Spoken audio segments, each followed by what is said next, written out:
नमस्कार, मैं राहुल कुमार। आप देख रहे हैं लाइव बिहार न्यूज नेटवर्क। अभी हम विंध्य प्रखंड के जमसारी पंचायत में हैं। जमसारी पंचायत के मुखिया हैं किशोरी जी, लेकिन प्रतिनिधित्व कर रहे हैं सोनी मुखिया जी, जो कि युवा हैं। ये पूर्व में भी इनकी मां मुखिया रह चुके हैं, लेकिन अब किशोरी जी को इन्होंने खड़ा कराया और भारी मत में विंध्य प्रखंड में अगर कहें तो सबसे ज्यादा वोट लाकर इन्होंने विजय पाया है। सोनी जी हैं हमारे साथ, जो कि कार्यवाहक के तौर पर हैं किशोरी जी के। उनसे हम बात करते हैं कि एक साल में लगभग क्या कुछ विकास की लहर अपने पंचायत में दोहराए हैं। सबसे पहले सोनी जी, आपको लाइव बिहार न्यूज नेटवर्क पर स्वागत है। Thank you. और ये कहना मैं चाहता हूँ कि पंचायत के अंदर से भिन्न भिन्न मद हैं, उसमें अलग अलग ढंग से हम लोग ने काम किया।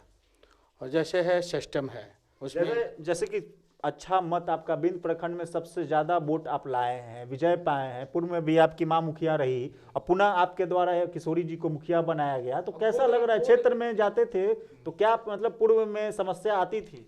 पूर्व में समस्या आती थी, वो मैंने बहुत सारा पहले निदान किया हूँ। और जैसे मीन्स हम लोग के यहाँ पहले दाढ़ वाड़ आता था, जो किसी भी जनता से पूछ लिएगा कि मुखिया 1 रुपया नहीं लेता था।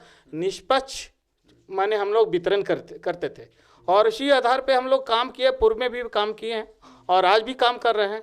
आगे 4 वर्ष बचे हुए 4 वर्ष में भी हम पूरा पंचायत को, जहाँ तक पंचायत में भी सबसे ज़्यादा दिक्कत हो। योजना की अगर हम बात करें तो प्रधानमंत्री आवास योजना एक महत्वपूर्ण योजना है किसी भी पंचायत के लिए। तो आपके पंचायत में कुछ है या नहीं है, या फिर आंसर? मेरे पंचायत में बिल्कुल नील है। और मैंने मुख्यमंत्री जी से भी, ये जब विंध्य प्रखंड में आए थे तो उनको हमने मुखिया के द्वारा, हम खुद उप मुखिया हैं और उनके द्वारा मैं अवगत कराया था, लेकिन अभी तक उसका कोई निराकरण नहीं हुआ।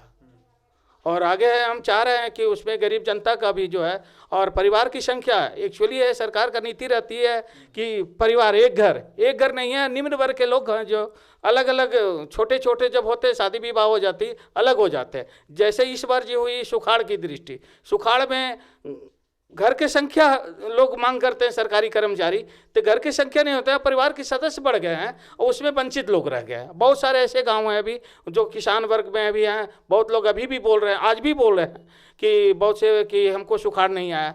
तो हम लोग क्या कर सकते हैं? उप मुखिया भी हैं, तो उप मुखिया के नाते आपकी दायित्व बनती है कि पंचायत की जनता को हर वो स्वेच्छा से सारा योजना को प्राप्त हो। लेकिन किस तरह से आप दिलवाएंगे पंचायत की जनता को? पंचायत की जनता कह रहे हम लोग तो पता दी कि हम लोग को जो सरकार दिशा निर्देश देती है उसी के गाइडलाइन से चलते हैं। उसमें भी थोड़ा सा दिक्कत यहाँ पे आ जाती है। जैसे हम लोग मनरेगा का काम कर रहे हैं, मनरेगा में हम लोग के द्वारा आंगनवाड़ी, WP, जो अभी तक स्वच्छता जो कर्मी बहाल है, उसमें कचरा प्रबंधन का काम किया जाता है और जल निस्तारण भी काम किया है, लेकिन सब मनरेगा से किया गया है। लेकिन हम लोग 60-40 मेंटेन जब पंचायत करती है तो इसमें पंचायत समिति के जो पूर्व में पहले जो भी प्रमुख रहे हों, चाहे प्रेजेंट में जो भी प्रमुख हैं, उन लोग को राशि पहले निकल जाती है और पंचायत वंचित रह जाता है। हम लोग को अभी भी है, हम लोग जो लाते हैं वेंडर से लाते हैं, तो वेंडर कितना दिन तक उधार देगा? एक लिमिट होता है ना कि इतना दिन तक हमको जब लाते हैं कोई भी मटेरियल, कितना दिन तक देना है। अगर नहीं देगा तो गाली देगा ना घर पे, तो हम लोग को चढ़ के तो परेशानी तो हम लोग का है। और सरकार का दिशा निर्देश रहता है कि काम करें, तो काम करेंगे हम लोग कैसे काम करें? पक्का वर्ग का 1 रुपया नहीं आता है। और जैसे है करने का मतलब अभी 2021-22 का 22-23 में भी चल रहा है और फर्स्ट वृक्षारोपण दिया जाता है। तब वृक्षारोपण में सरकार का नीति है कि वृक्षारोपण में उसमें गैबेन लगता है, तो सरकार पहले गैबेन का पेमेंट कर देती है। आंगनबाड़ी का भी पेमेंट है, वो जो जैसे मटेरियल का लगा, उसमें मात्र हम लोग को 2 लाख रुपया दिया गया, आंगनबाड़ी की तरफ से दिया गया। और शेष मटेरियल का रुपया लेबर भी पेमेंट जो है उसमें भी दिक्कत होती है कि लेबर जो है टाइम से नहीं पहुँच पाता है मनरेगा में। अभी देखिए नहीं भाई, मैंने के करने का मतलब पेड़ पौधा वाला भी है।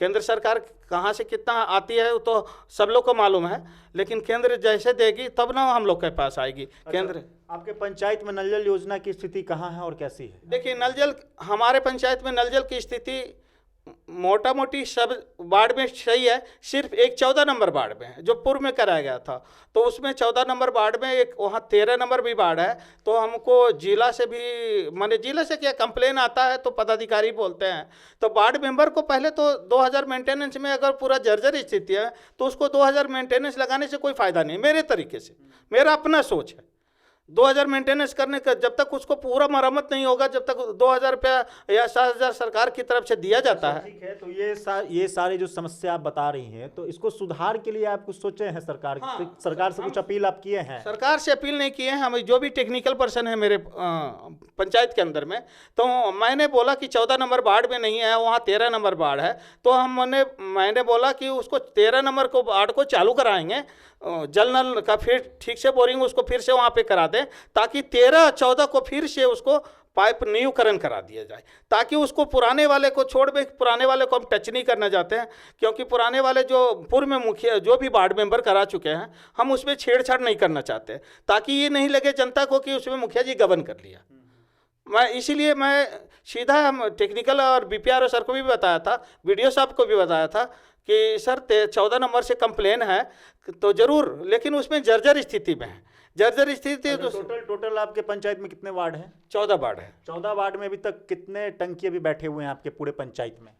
14 वार्ड में मेरे यहाँ जो है 5 नंबर वार्ड है, जो पूर्व में वार्ड मेंबर करा दिए गए, किसी कारण बस ये वेंडर से लेके करा लिए हैं, लेकिन उनका पेमेंट नहीं हुआ है। और वार्ड नंबर 6 भी जो मेरा वार्ड पड़ता है आज के डेट में, तो उसमें भी पूर्व के द्वारा वार्ड सचिव के द्वारा कराया गया, उनका भी पेमेंट 2,65,000 रुपये बाकी है और 5,03,000 रुपये वार्ड नंबर 5 में बाकी है। और बहुत सारे ऐसे वार्ड हैं कि पूर्व में जो बहुत से वार्ड है, तो हम लोग को गाइडलाइन जब तक नहीं मिलेगी तो हम लोग राशि तो ट्रांसफ़र नहीं कर सकते पंचायत की तरफ से।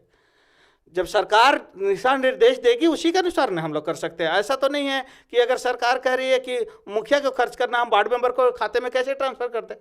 वही राशि न देंगे जो मेंटेनेंस की राशि होगी। अच्छा, स्वास्थ्य शिक्षा की अगर हम बात करें पंचायतों में, तो क्या लग रहा है आपका पंचायत कहाँ है? मतलब किस स्वास्थ्य शिक्षा की अगर हम पहले बात करें तो शिक्षा कैसी है स्थिति आपकी पंचायत में? मेरे पंचायत में शिक्षा है लेकिन कुछ गड़बड़ है। गड़बड़ इस मामले में है कि टाइम से टीचर लोग नहीं आते हैं। अगर कल के डेट में अगर बोलने जाते हैं तो सीधा यहाँ होता है कि मुखिया देखो ऐसे कर रहा है, ऐसे नहीं कर रहे हैं। हम लोग अगर सही मायने में कहते हैं तो शिक्षा का स्तर भी ठीक ढंग से नहीं चल रहा, क्योंकि कारण है आज मेरे पंचायत में हम तो आज भी कहते हैं अधिकारी लोग को आएँ और देखें कि टाइम से। तो ये आपकी जवाबदेही है ना, आपके पंचायत से शिक्षा अगर नहीं है, शिक्षा बच्चे जो वैसे दलित बच्चे जहाँ शिक्षा के लिए सरकारी विद्यालयों में जाते हैं, अगर शिक्षा वहाँ नहीं हो पा रही है तो बहुत दुख की बात है आपके पंचायत के लिए। नहीं तो दुख की बात है तो हम तो अधिकारी को बोल सकते हैं ना, अधिकारी इस पे कौन से ले ले, तो प्रतिनिधि जनप्रतिनिधि क्या करेगा? ये अधिकारी को ही बोलेगा ना। तो क्या मतलब शिक्षक की उपस्थिति विद्यालयों में नहीं रहती है? शिक्षक की उपस्थिति टाइम से नहीं आते हैं और टाइम से पहले चले जाते हैं। और जहाँ तक खाना राशन की बात है तो ये सिर्फ खाना पूर्ति कर लोग करते हैं। खाना वो ऐसे मीन्स जमसारी पंचायत के अंदर में बहुत सारे स्कूल हैं जो मीन्स स्कूल, बहुत से ऐसे टीचर भी हैं कि ये क्या कहते हैं मीन्स प्रतिनियुक्ति दूसरी जगह करा लेते हैं और वहाँ पे घूमते रहते हैं।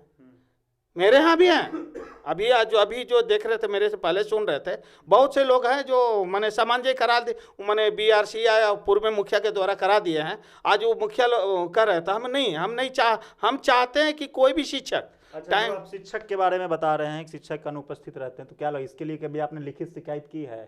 पदाधिकारी को लिखित शिकायत क्या करें? वो आते हैं पदाधिकारी तो उनको तो और निरीक्षण करना चाहिए कि टीचर हैं या नहीं है।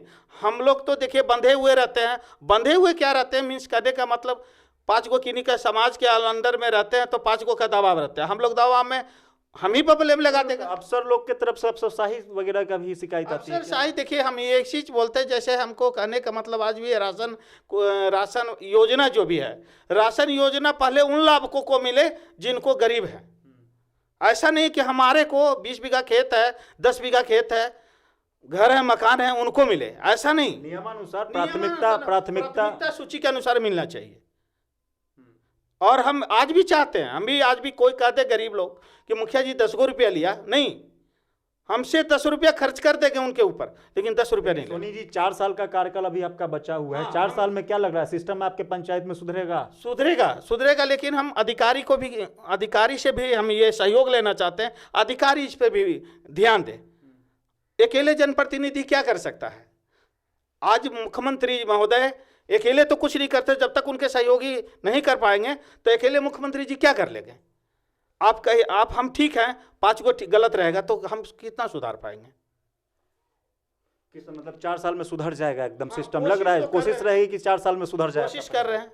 और एक कद में मैं बहुत छोटा हूँ, ठीक है मुखिया जी हैं, किशोरी जी हैं, लेकिन हम तो उतना ही पावर का यूज करेंगे ना, मेरे पास तो पूरा पावर है नहीं।